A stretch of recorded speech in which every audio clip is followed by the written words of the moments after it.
علی کو تھیلیسیمیا ہے. آج اسے اپنی سالگرہ پر بلڈ ٹرانسفیوژن کے لیے آنا پڑا. سندس فاؤنڈیشن گزشتہ کئی سالوں سے تھیلیسیمیا کے شکار ہزاروں بچوں کی زندگی میں امید اور خوشیوں کے رنگ بکھیر رہا ہے. رمضان المبارک میں بھی آپ اپنی خیرات، زکوٰۃ اور عطیات سندس فاؤنڈیشن کو بھجوا کر ان بچوں کی زندگی کے ٹمٹماتے چراغوں کو روشن رکھیں. خون کی بیماریوں میں مبتلا، زندگی کے لیے ترستے ہوئے تھیلیسیمیا، ہیموفیلیا اور بلڈ کینسر کے مریض منو بھائی کے بعد اب آپ کی شفقت چاہتے ہیں. انہوں نے ملک کے لیے بہت کچھ کیا. آئیے ہم بھی ان کی سندس فاؤنڈیشن کے لیے کچھ کریں. منو بھائی کے مشن کو آگے بڑھائیں. تو پھر آئیں آپ بھی اپنی زکوٰۃ عطیات سندس فاؤنڈیشن کو دے کر اس رمضان بچائیے کسی بچے کی جان. السلام علیکم. آپ کو دنیا کی سب سے بڑی کچرا کنڈی کراچی سے سلام پیش کرتا ہوں، اور سب سے پہلے آپ سے معذرت چاہتا ہوں. کل کے ویڈیو پر دلی معذرت چاہتا ہوں کہ ٹو مچ نوائزنگ، کہ ایئر کنڈیشن کی بھی آواز آ رہی تھی اور پنکھے بھی کھلے ہوئے تھے، فین جو ہیں دو فین لگے ہوئے تھے. تو آج میں نے ایئر کنڈیشن بھی بند کیا ہے اور میں نے پنکھے بھی بند کر دیے ہیں. کوشش کر رہا ہوں کہ بغیر پسینے کے ہو سکے، کیونکہ جو ونڈو تھی وہ بھی بند کر دی ہے کہ باہر بچے کرکٹ کھیل رہے ہیں گلی میں، اور ایک طوفان بدتمیزی ہے. بہت بڑا گھر ہے اس کے باوجود. خیر، تو کچرا کنڈی میں نے جو کہا، بہت سے لوگ ناراض ہوں گے.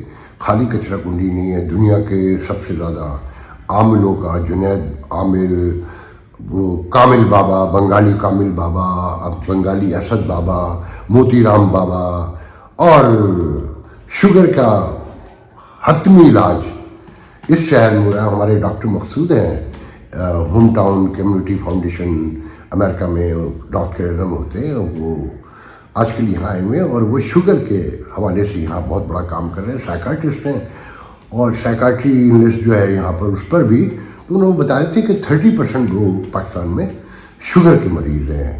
30%. اور ڈیٹا آپ کو پتہ ہے پاکستان میں کیسا ہوتا ہے. تو ڈاکٹر صاحب کو میں مشورہ دوں گا کہ یہاں کام کرنا بیکار ہے. یہاں تو مفت علاج ہو رہا ہے شوگر کا. گلی گلی چوک چوک لکھا ہوا ہے کہ شرطیہ مفت علاج.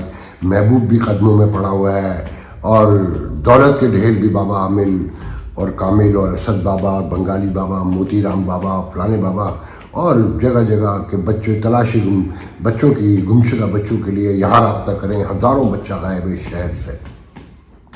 تو ساتھ میں ایک خبر پڑی کہ کمشنر کراچی جو ہیں حسن نقوی صاحب، انہوں نے فوری حکم دیا ہے کہ کراچی کے 600 مقامات پر فوراً مرمت کی جائے. تو جب میں نے یہ خبر پڑھی، اس کے فوراً بعد مجھے باہر نکلنا ہوا گاڑی میں. تو کوئی ایک ہی سڑک پہ 4 کلومیٹر یا 5 کلومیٹر دموس چلاؤں گا، تو کوئی 6000 تو مقامات وہاں ایسے آئے کہ جہاں فوری مرمت کی ضرورت تھی. پھر چند قطرے پانی کے بھی گر گئے. تو جو حشر پیدا ہوا، جو منظر دیکھا میں نے، اللہ حافظ. بات یہ ہے کہ دیکھیں، یہ ریاست طے ہو چکا کہ ناکام ہو چکی ہے. مینجمنٹ یہاں کوئی وجود نہیں رکھتی ہے، اور جتنی جلدی آپ لوگ مان لیں گے اتنا بہتر ہوگا. شاید کوئی اس سے بہتری نکلے، مگر صبر شکر کرنے سے اور اللہ کی رضا قرار دینے سے مسائل بڑھتے جائیں گے. اور یہ مسائل مجھے اس حد تک بڑھتے ہوئے نظر آتے ہیں کہ اگر جو حالات ہیں، جتنا میں نے کچرا دیکھا ہے اس شہر میں، اگلے 5-10 سال میں یہ شہر، انٹرنیشنل نیوز یہ ہوگی کہ 3 کروڑ سے 4 کروڑ کی آبادی کا ایک شہر کچرے کے نیچے دب کے مر گیا. یہ حالات ہیں یہاں. جتنی جلدی ریلائز کریں آپ کی ویسے مرضی ہے، مگر آج کا میرا موضوع یہ نہیں. میرا موضوع ہے فیض حمید. بہت عرصے سے کچھ باتیں لے کر بیٹھا ہوا تھا، حوصلہ نہیں ہوتا تھا امریکہ میں رہنے کے باوجود کہ میں وہ باتیں کر سکوں. مگر آج یہ خبر پڑی کہ جناب ایک تحقیقاتی کمیشن بنا ہے، کمیٹی بنائی ہے، فوج نے بنائی ہے، جو ایک میجر جنرل کی سربراہی میں، جو فیض حمید کی کرپشن کی ایک تحقیقات کرے گا کہ ایک سوسائٹی، ہاؤسنگ سوسائٹی اسلام آباد کے ایئرپورٹ کے پاس، اس کے مالک کے گھر میں کیسے رینجرز کے ساتھ لوگ گھسے، اسے مارا پیٹا، ان کو لوٹا، اور کس طرح ان پر دباؤ ڈالا کہ سوسائٹی ان کے حوالے کر دیں. پھر ساتھ میں احسن اقبال کا ایک کمال بیان آپ نے یہ تو سن لیا ہوگا نا کہ فیض حمید کو دھرنا فیض آباد دھرنا کمیشن نے اور عدالت نے کلین چٹ دے دی کہ وہ انوالو نہیں تھے. اب وہ کہتے ہیں کہ جی معاہدہ پہلے طے پا چکا تھا. احسن اقبال کہتے ہیں معاہدہ پہلے طے پا چکا تھا اور پرائم منسٹر کو بعد میں دکھایا گیا کہ سارا ریلیف دے دیا گیا. اور زاہد حامد کا استعفیٰ بھی, جس پر خاقان عباسی نے وزیر اعظم نے اعتراض اٹھایا کہ ایک تو حافظ سروس جنرل کے سگنیچر معاہدے پہ, دوسری یہ کہ اگر ان کی ساری شرائط ماننی تھی تو اس معاہدے کیا ہوئی. تو کہا گیا کہ جی معاہدہ تو ہو چکا, اب اس سے پیچھے نہیں ہٹا جا سکتا. فیض حمید حکومت کرتا تھا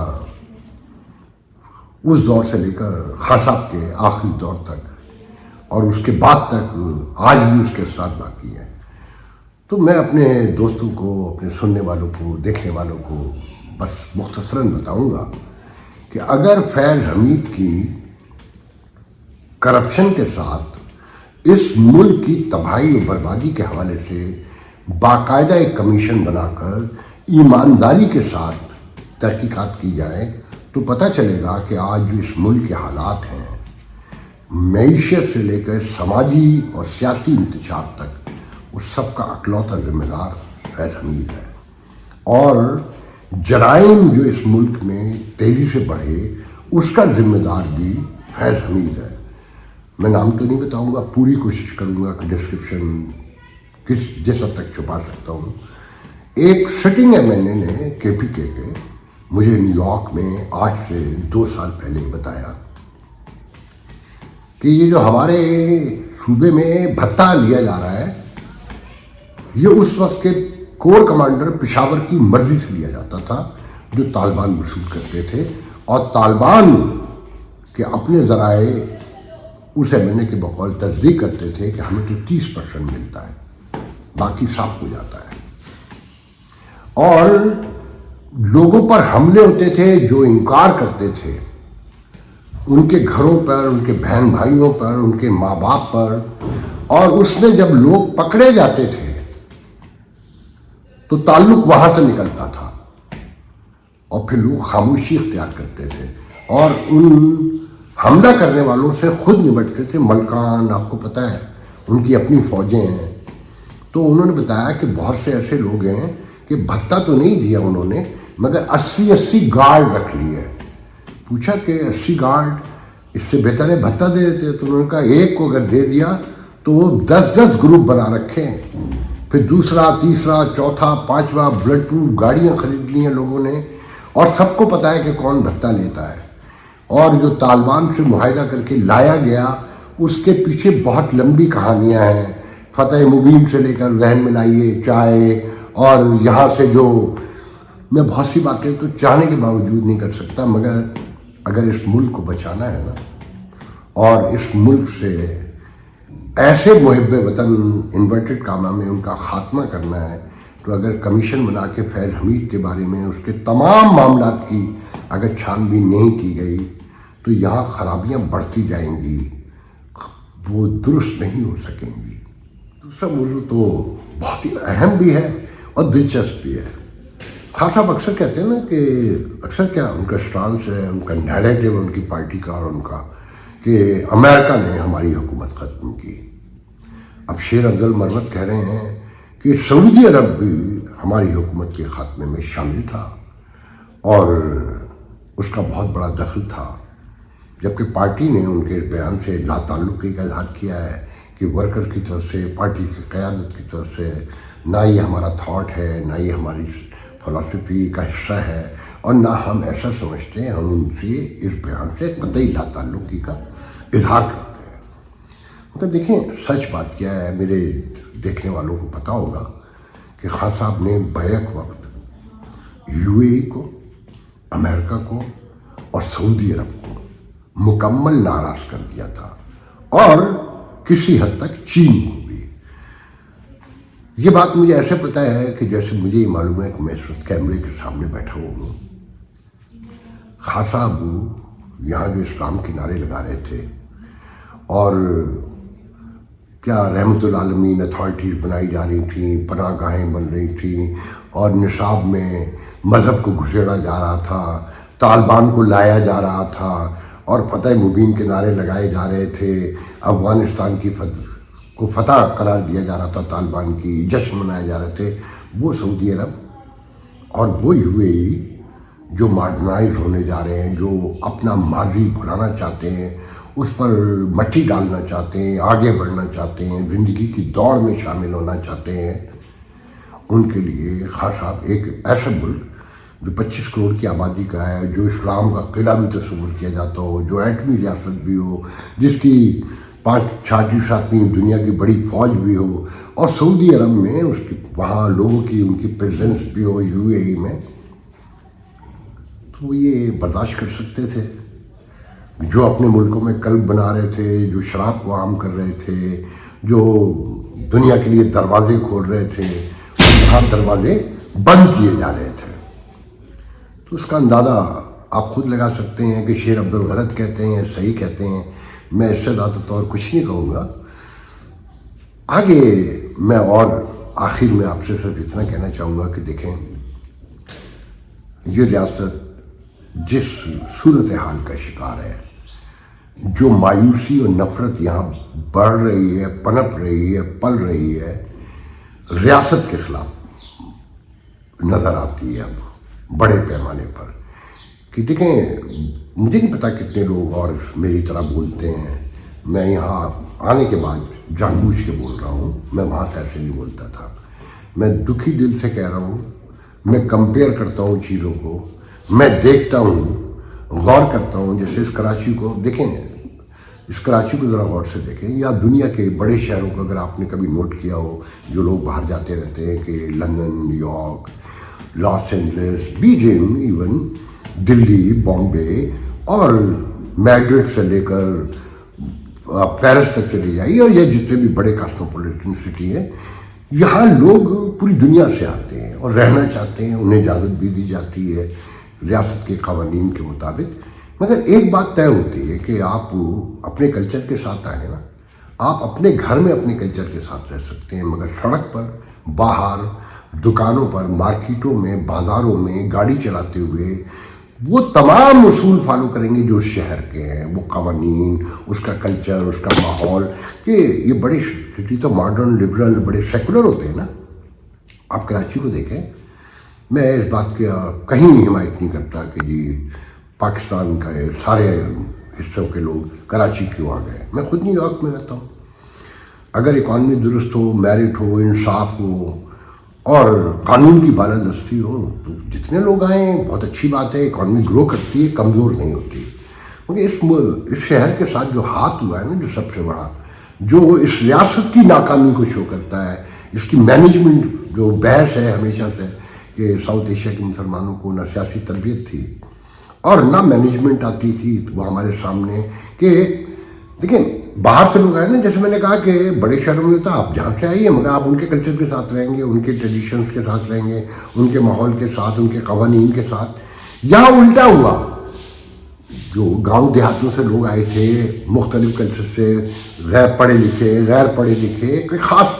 میں بھی جیسے میں ہمیشہ کہتا ہوں کہ میں نیو یارک جب پہنچا تو مجھے 6 مہینے میں احساس ہو گیا تھا کہ میں animal, I am not proper human. جو میری ہیبٹس تھیں، عادت و اطوار تھیں کراچی میں رہنے کے باوجود.